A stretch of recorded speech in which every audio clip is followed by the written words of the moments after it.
Max over here, back in the corner. You've been waiting a long time to share the octagon with Conor McGregor, and now we're just a few days away, and you're sitting up here at Media Day. What has this week been like for you? What are the feelings right now? Does it feel like just any other fight, or how would you describe it? I mean, my media schedule felt like any other fight, but when you go on social media, you see everybody, you see the eyes, you see the clicks that you're getting on everywhere. It's huge, it's fun, and when the World Cup is going on and people are talking about Holloway versus McGregor too, that's an amazing time to be alive. How often do you reflect on that first fight? I know it's something you've wanted for a long time, but obviously so much has happened over the years since that first fight with championships and hiatuses for Conor and all sorts of stuff. Like, how much do you reflect on that first fight heading into this one? Not much, you live, you learn. Every loss to us is a learning experience, and that's all it was. I got to do some great things after that. He did some great things, and we're here now 13 years later, and I'm excited. I was asking Robert Whittaker a little while ago about light heavyweight Robert Whittaker, and he feels like it's been life-changing. Welterweight Max Holloway, has that been just as life-changing for you? What is this fight week like fighting at 170 as opposed to 55 and 45? I mean, 45, you can't even compare it, right? 55, I always talked about how it's been great, been better, it's been awesome. 170, oh my gosh. It's just performance up here, so I love it. And then last thing for me, yesterday, you and DC had another infamous run-in. What was that like for you, and what's the message for Daniel Cormier a day later? I mean, I just saw him again, I keep harassing him. I've been calling him out for years, bro. He's been running away.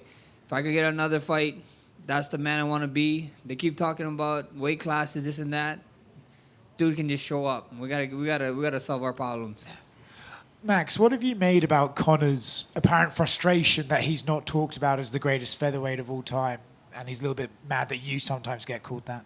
I'm just hearing this now. Is he frustrated? I mean, it is what it is, right? When people talk about this kind of stuff or stats or history, you want the fans and you guys to talk about it, not us. So, yeah, he got a bone. He needs to start picking a bone with you guys, not me. It's not my fault. What do you feel?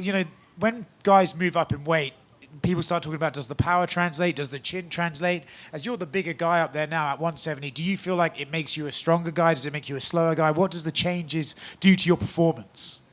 I feel good. Strength, cardio, movement, everything that you said. I feel great.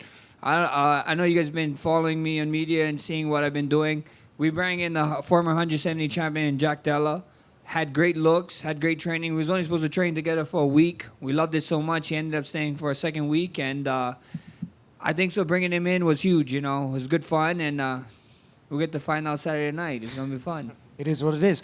You have done a lot of stuff in the last 5 years since Conor's been away, right? 300, the BMF belt. There's been massive moments.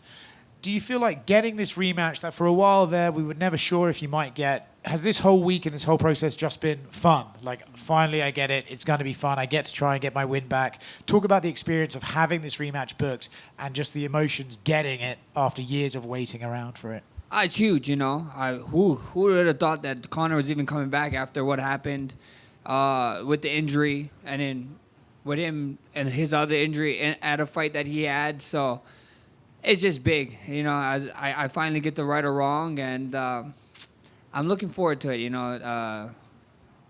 He's a killer, and I'm looking forward to see the best Conor McGregor come July 11, and hopefully I get a SportsCenter #1 spot up there.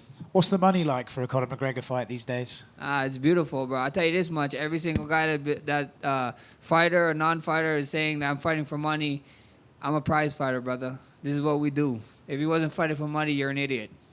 Max, just one quick one to kind of go back on the DC and fighting a welterweight and everything. On Embedded, almost 10 years ago, there's a clip of you calling DC, quote, a fat shit because he gets to eat rice. So Yeah. How's the diet been as a welterweight? I guess I get to call myself a fat shit because I get to eat rice now in fight camp. But yeah, it's awesome. It's awesome. DC's a fatter shit, so no, it's crazy. Max here. This is going to be your 15th main event in the UFC. The only people who have more are Anderson Silva at 21, John Jones at 19, Randy Couture at 18, and Tito Ortiz at 16. Do you think when it's all said and done, you top that list? Shit, I need 6 more, yeah. So looks like you guys are going to see me for 6 more probably. And I know you keep saying you want that 300 moment, right? And you're chasing that again. But I feel like I always hear fighters talk about when you start chasing things in the fights, that's when they don't come to you. So how do you, I guess, find the balance in wanting something spectacular, but also fighting as you need to? I understand what you're saying, you know. I couldn't tell you, but that's the things that I want, you know. I didn't, like you said, I know there's records out there that I want. I guess I didn't even think about them. So you just made me change my mind. I'm not chasing no moment. I want Sports Center top 10. Maybe we get the number one. See, reverse psychology. And I know you said last time you didn't love having to do all the face-offs with Charles, the Paramount one. I don't think you're going to have to do it because we're not at the Apex this time. So are you just looking forward to seeing Conor for the first time tomorrow in front of the crowd with all that energy? For sure, yeah. I mean, I think that face-off is just weird, bro. Weird as hell. You keep seeing this guy. I mean, I know I'm usually cool with the guys, you know, even with Charles, but it's just weird seeing him true. Like, you know, we're not going on a date or nothing, you know. Just let me see them one time. So at the end of the day, I'm glad that we finally get to go back to somewhat normal. The press conference, weigh-ins, and then fight night. Should be fun.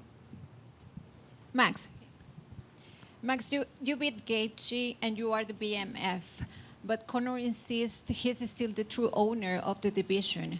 What are you going to do this Saturday to prove his time has passed?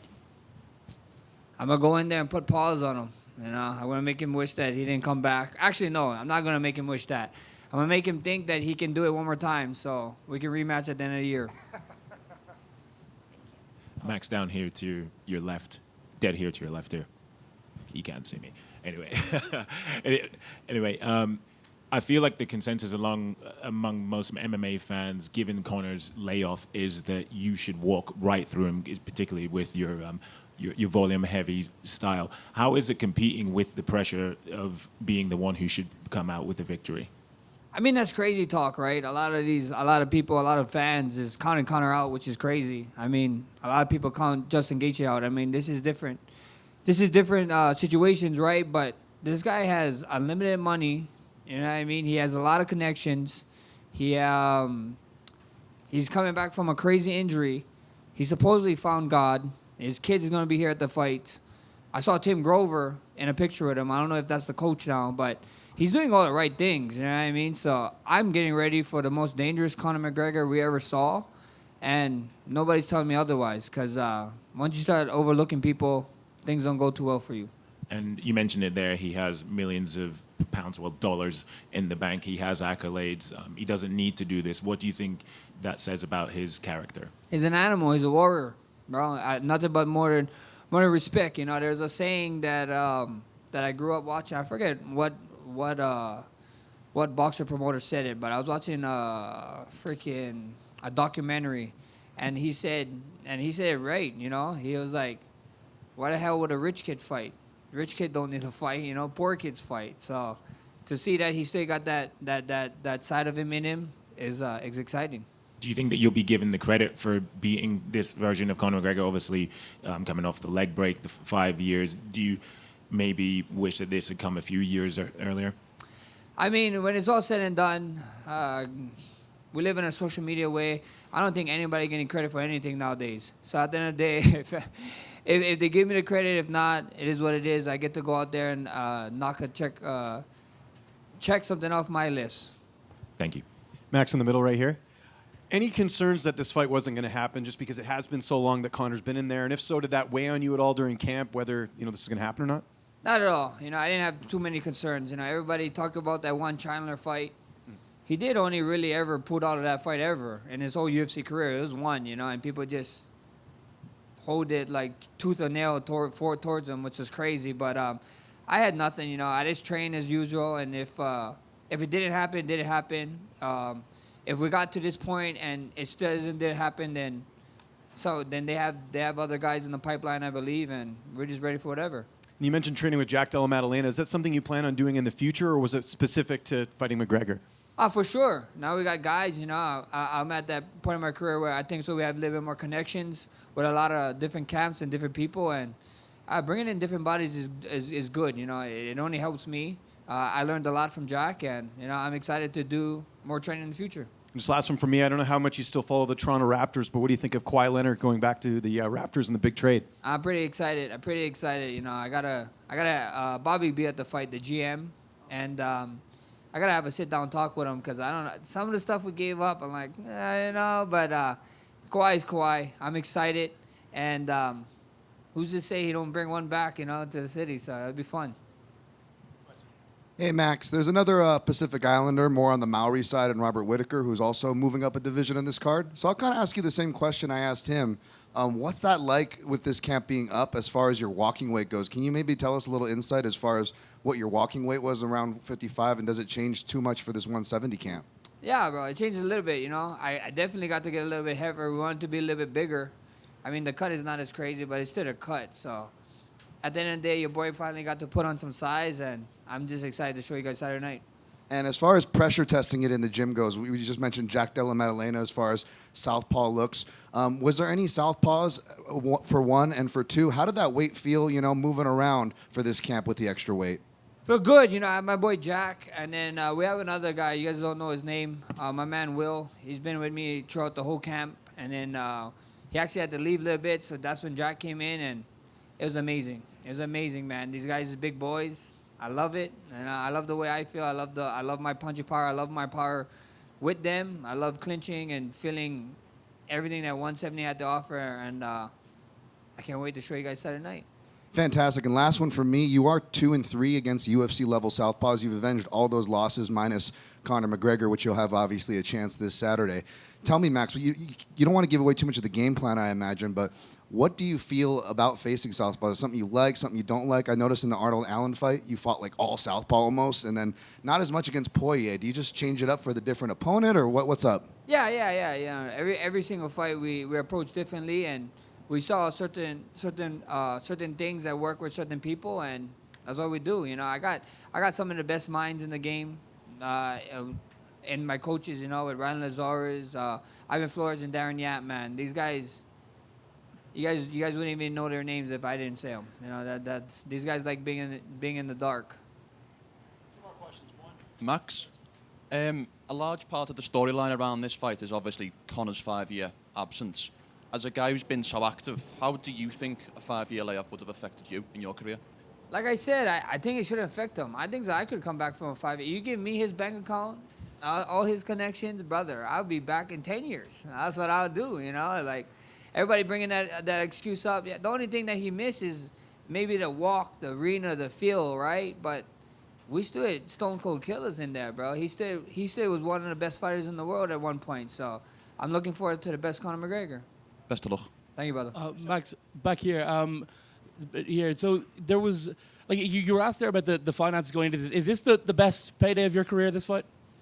For sure. I mean, maybe. We see. Everybody keep talking about Conor McGregor, this and that, and fighting for money. Like I said, man, anybody who ever says that they don't fight for money, they're lying to their damn teeth, bro. We're prize fighters. We're money fighters. This is what we want. Did you notice anything, like, particularly when you fought on Paramount the last time versus obviously you're a pay-per-view headliner, your last one would have been against Poirier on pay-per-view. Did you notice, like, financially there was much of a difference between those two? Yeah, for sure, 100%. And if you didn't notice it, you guys need new managers, fighters.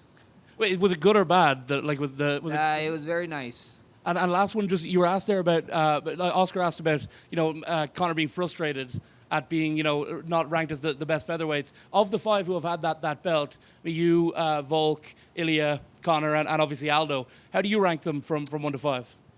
I think Aldo is my favorite, you know what I mean? But I can see the case with Volk for sure, you know what I mean? And then I also see through the media size-wise, and I'm not going to rank myself in it, right? So if it's 4, would have to be Aldo,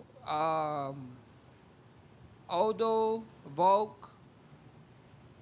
Maybe you give a little bit more to Ilya because of who he did and the guys he fought, right? And then Conor just won it one time, boom, disappeared, became a double champ. So, kudos to him, but that's just the way I look at it. Thank you, guys.